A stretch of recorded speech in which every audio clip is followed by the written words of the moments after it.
Hi. I'm making this video right now because I'm afraid if I don't do it right now, I won't do it. And it feels really important, and it might be important to some of you, okay? It's not going to be perfect. It's not going to be polished. I make videos all the time, but I'm a horrible editor, so it's just going to be raw and exactly like this, okay? I want to talk to particularly those of you that are 23 years old and younger that have used or are using particularly drugs of any kind, even if it's legal in where you live, for adults, okay, like 18 and over marijuana use or 21 and over marijuana use, all right? Where do I even start? I know someone who has an adult child who died within the past 5 weeks of an opiate and other ingredients overdose. Opiates, and a lot of other stuff was in her system, and it was the medicine that all of it was given to her. She had been using before, and I think had become addicted, and it was her, not husband, but her boyfriend that gave her this toxic combination, and he's also an addict. She died from this. Her body stopped working and they could not revive her. This happens every day. Now this is where it gets weird, okay? She was able to, after death, she was able to tell me that she could see in her life review that some of the choices that she made as far back as 15 years old impacted that event happening. Now, the way that I understand it, our future isn't predestined, but the choices that we make every day start to affect the options and the opportunities and the tragedies that may happen in our future. So I'm a horrible drawer, but it looks something like this. So this is you right now, okay? The choices that you make right now lead you this way, or this way, or this way. And then the next choice you make about anything sets up opportunities for this, or this, or this. Now I have a tiny sheet of paper here, and these all just start to spread. So what she was pointing out to me is that she could see her overdose way over here, like no more than 10 years over here. She could see in her life review, after she's already dead, right? A life review. She was analyzing that life review to try to figure out how she got here to the overdose and dying. And she pointed it to a time when she was 15 years old. The friends she was hanging out with. Sorry, I have teenagers. The friends she was hanging out with, the choices she was making, and the choices she continued to make, and the friends she continued to hang out with. So at the overdose state, it's a matter of, why did I trust some of these people that were making choices that were harmful to themselves and harmful to others? So she was way back here trusting and calling love, right? Something that wasn't love, and trusting the wrong people, trusting untrustworthy people, calling people friends that were not good friend material, okay? Yes, I know it sounds judgy, and maybe it should. It's your life we're talking about, or maybe somebody else's life, right? When we are addicted to something, okay, just keep this little This is you right now. And these spread out, all of these options go everywhere and they just keep building off of each other. These are future yous. And this is you right here, right now. When we are under the influence of something that alters our judgment and makes us feel funny and makes us feel weird, it can be exciting and thrilling and fun because it is literally an altered state, right? But it also impairs your judgment. So even if that altered, what would you call it? The item that creates the altered state or offers you the altered state, even if it's not addictive, the experience of being altered and not fully in control of yourself can become addictive.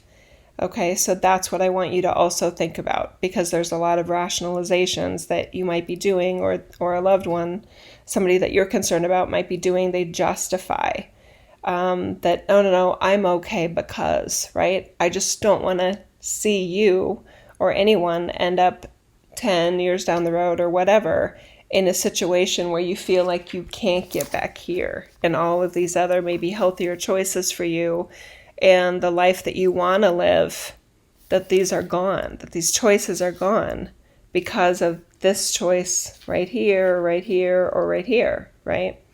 Good choices open up positive possibilities. Negative choices that may feel good in the moment can create negative choices in your future. So every point you're making a choice. But once you're dead, you can't go back. You can't go back and undo these choices. And your life is a gift and you matter. You are valuable. Even if no one's told you that, you do. Okay? I'm telling you that right now. All right? Okay, so a couple other variables to think about is that as a younger person, as a younger human or a young adult, you're not fully baked yet. Your body is building skeleton still, right?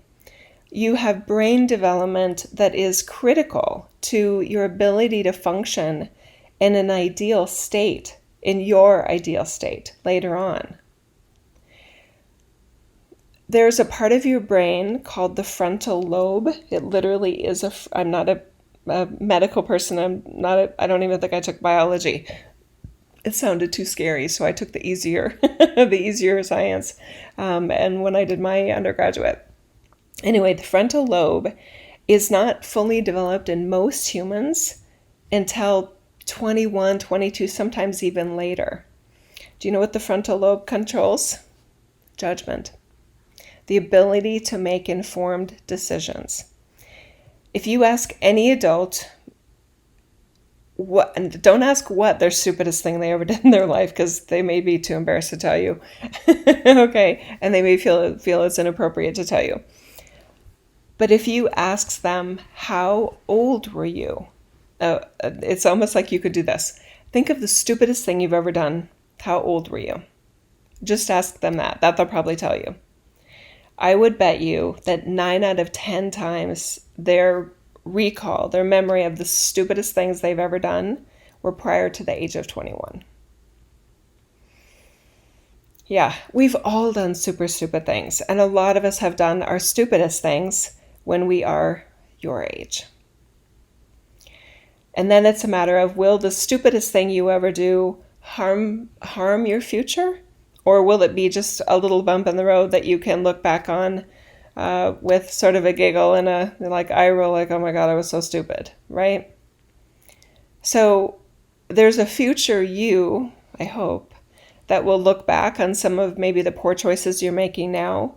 And if these are the stupidest things you're doing, that's probably good, right? Because if you start to get on a very harmful, self-destructive path that because of the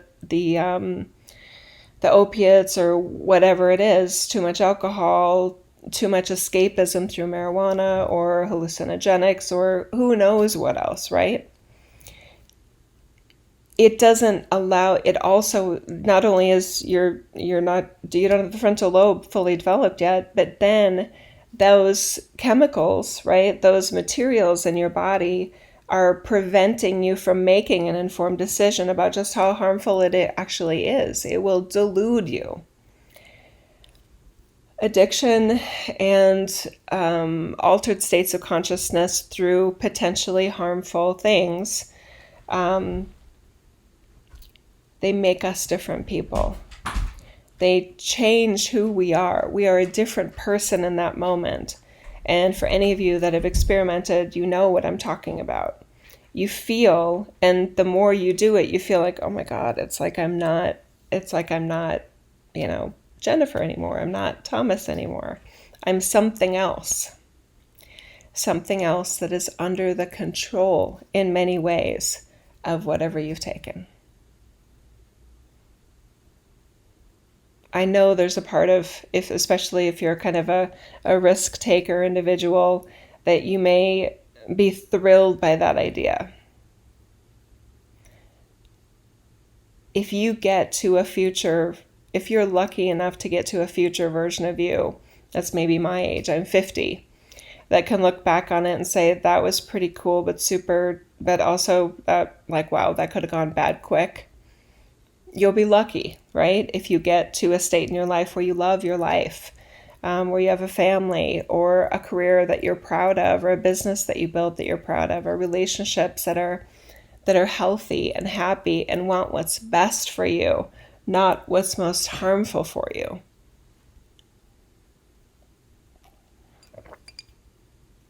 All right? So it wasn't until that, because I had always heard this whole thing, show me your friends and I'll tell you who you are. I've always thought that was a little bit bullshit. I had some pretty crazy friends when I was 15, 16, 17 years old. They were wild, right? And they were fun, and they were so different than my family and my siblings and things like that. And I just thought, oh, these people know how to have fun. And I'm not going to go into any more detail, but they were dangerous people. And some of them have, and I mean, I don't stay in touch with them, but several of them I know don't have a life that I would aspire to. And I'm glad I had those experiences, but I'm also glad I knew enough that they were not going to be lifelong friends for me, and that their path was, I sensed, different than my path. I wanted to work hard in college, and I wanted to be proud of a job and a career, and now I built a business and things like that, and I'm super proud of that. I couldn't have done that had I stayed as that sort of version of me that I was as a teenager, looking to have fun. My life is fun, but it also involves work, and like I said, things that I'm proud of, and being a responsible adult, and being able to help other people and inspire them and help them be a better version of themselves. But there's a critical time period that you're in right now, right? However old you are. And again, I just hope that, I really, really hope that this even possibly reaches one person that thinks about a future version of you potentially taking a handful of whatever. Too many of something that your body on that night says, oh, we've gone over an edge here. It's over. I don't want you to be over too soon. Okay? You're making choices every day that may seem fun, may seem exciting. Your life may feel very boring. Lots of us, I know, I get easily bored on Earth, and in these human bodysuits seem kind of boring sometimes. Somehow I sense that there's another kind of parallel reality or something like that that's a lot more fast-paced, and I can drive fast and be a little wild sometimes in a safe way. That anyway, that's Earth is boring to a lot of us, but that doesn't mean that we have to take crazy risks that threaten our physical bodies and the gift of life. life is a gift, and you only get one you. And once your body stops like that, you can't get back into it. And by far, even those that think that they want to die in those extreme cases of suicide, I'm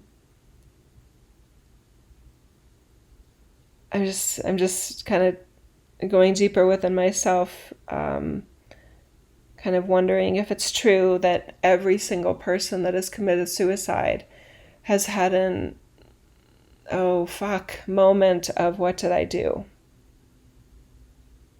And I'm feeling that that's a yes. That every single individual that has committed suicide at some point, at least one point, I just felt in that process said, oh fuck, what did I do? Okay. Yeah, I hope you got something out of this. Let me think if there's anything else. As I was laying here in bed this morning on a Saturday morning, wondering what else would I want to say? Oh, yeah, I'd add that. So I have two daughters, 15 and 18. And one of them was sharing with me, and I'm recording this we're like 5 months into COVID-19, and who knows what normal is going to look like going forward. It doesn't feel normal now. It's still weird to wear masks, and who knows when you're going to listen to this. But at one point, I was asking the 15-year-old, because I knew that vaping was a big issue in the junior high that she went to. I said, don't they know? I mean, like, don't the people that you know that do vape, don't they know that they are like harming, like their brain is developing, and your brain is a critical piece of equipment in your life. Don't they know that they're like damaging themselves? We don't know how. Vaping is so new.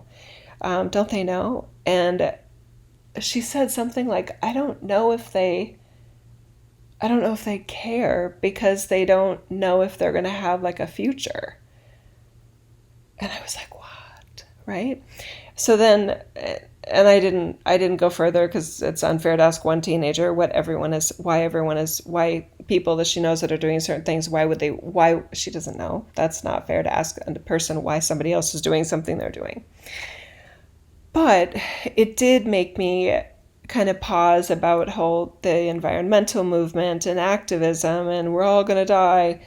Your generation, those of you that are listening to this that have been born probably after, I would say 1990 or later, have been, some of your parents too, have really been indoctrinated that the future of humanity is like on a short timeline.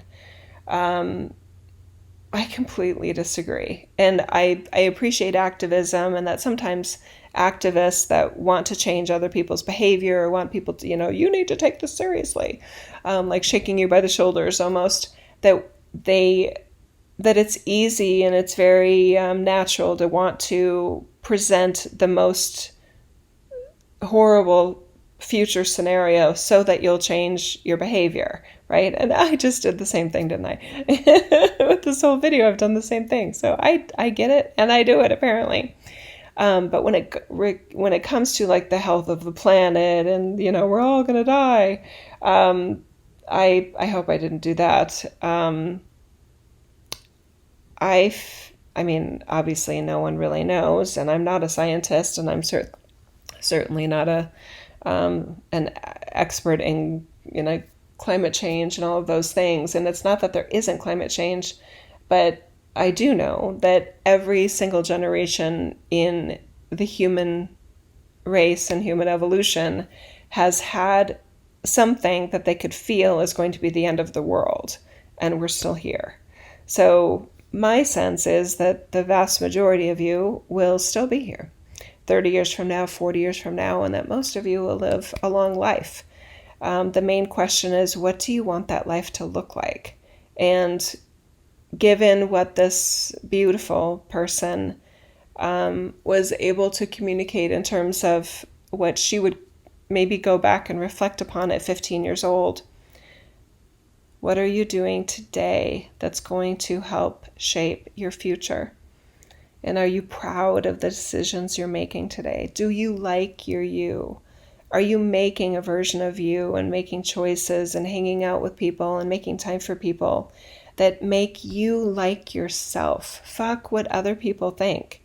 What do you think? And be honest with yourself and be clear enough and free enough of altered state experiences that you can be honest with yourself.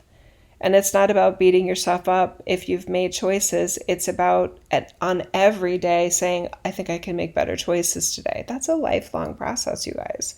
I ate nonsense yesterday. I made great banana bread, but banana bread does not help me be a physically healthy version of myself that I like best. So today, I don't know if I'll have the banana bread. It was really good and there's still some. Damn it. Anyway, maybe I'll give it away. Anyway, okay. So just maybe think of this as some like favorite aunt that absolutely loves you, even though I don't even know you, probably. Okay. Yeah. Make good choices. You matter. Your life matters. And who you are now affects your future. And I hope that you have a wonderful life. And you can't control all of those variables about whether you have a wonderful life, but you can control the most important variable in your life, and that's you. Okay. Bye-bye. Good luck. Good luck.